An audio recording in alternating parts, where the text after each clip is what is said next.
daawado halkani waa Hami FM TV waxaad ku soo dhawaataan qodobada warkani waxaan qayb ka noqon doonaa askari ka tirsan ciidamada dowladda oo lagu dilay magaalada caasimadda ee Muqdisho. Puntland oo shaacisay inay ka qayb gali doonto shirka uu iclaamiyay madaxweynaha Soomaaliya Maxamed Cabdullaahi Farmaajo.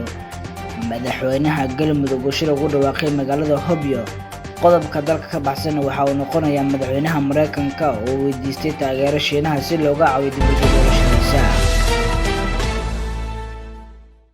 fadlan saaxiib haddii aad tahay saaxiib inagu cusub janaalkeena ku soo biiran adigoo subscribe saarnay sidoo kale gambalka furanaya mahadsanid. halkani waa Hami FM TV aan ku bilaabo. madaxweynaha maamulka Galmudug Mudane Axmed Cabdi Kaariye Qoorqoor ayaa waxa uu kulan uga dhawaaqay magaalada Hobyo. Cabduqaadir Daawud Zeeko warkani hayno soo koobo. madaxweynaha Galmudug Axmed Cabdi Kaariye Qoorqoor oo ku sugan Hobyo ayaa maanta shir weyn ku qabanaya halkaasi. shirka oo ah mid degdeg ah ayaa madaxweynuhu wuxuu isugu yeeray dadka ka soo jeeda deegaanada siyaasiyiin, odayaal iyo xildhibaano. sidoo kale xubnahaasi lagu marti qaaday shirka ayaa la filayay in saacadaha soo aadan ay gaaraan magaalada Hobyo ee gobolka Mudug. wararka ayaa sheegaya in shirkan intiisa badan diradda lagu saarayo dhismaha dekedda Hobyo oo muhiim u ah dowlad goboleedka Soomaaliyeed ee Galmudug. waxaa sidoo kale lagu soo bandhigi doonaa baahida loo qabo dekeddaasi, iyadoona shirka lagu soo qaadi doono sida ay reer Galmudug ay qayb uga noqon lahaayeen dhismaha dekedda Hobyo. Axmed Cabdi Kaariye Qoorqoor ayaa maalmahan socdaal ku marayay deegaano ka tirsan gobolka Mudug ayaa shalay gaaray degmada Hobyo si weyn loogu soo dhaweeyay. Cabduqaadir Daawud warbaahinta Hami FM Beledweyne. oo mahadsan hawriyaha Zeeko.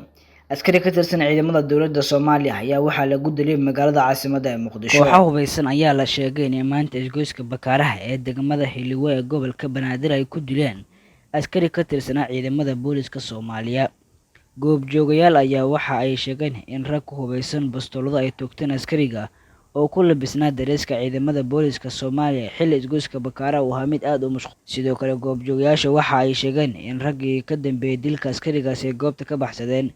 hayeeshee meydka askariga ayaa waxaa goobta ka qaaday ciidamo kale oo ku sugnaa meel aan ka fogeyn halka dilka lagu geystay askariga.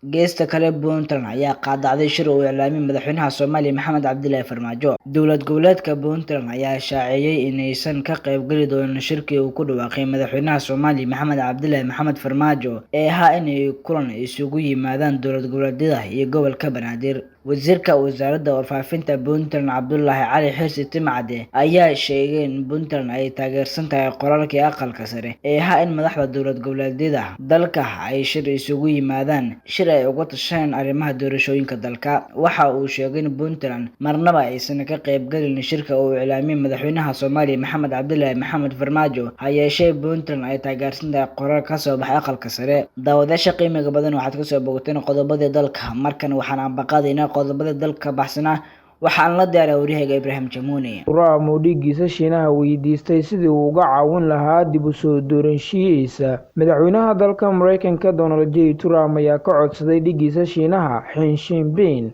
inuu ka caawiyo dib u soo dooranshihiisa sida ku xusan buug uu qoray la taliyihii hore ee ammaanka qaranka John Bolton. oo faahfaahin ka bixinaya buugani oo lagu wado inuu dhowaan soo baxo ayaa sheegay in madaxweyne Trump uu doonayay in Shiinuhu uu dalagga beeraha ka iibsado beeraleyda Mareykanka. wariyaasha ayaa sheegay in dhacdada buugani tilmaamay ay u eg tahay falkii horseeday dacwaddii xilka qaadista ee uu wajahay madaxweyne Donald Trump. aqalka cad ayaa ku dadaalaya sidii uu horjoogsan lahaa daabacadda buuggan sida ay qabto waaxda cadaaladda ee dalka Mareykanka. buuggani waxaa ku qoran xog xasaasi ah oo aanan bulshada loo soo bandhigin. buuggani oo ciwaan looga dhigay qolka ay wax ka dhaceen ayaa lagu wadaa in uu soo baxo 23 bishan aynu ku guda jirno ee Juun.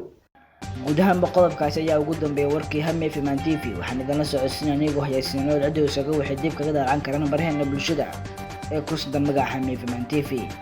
idinkuna aad ku mahadsantihiin daawashada warkan war la caynas ma dhaafne. amaan Allah.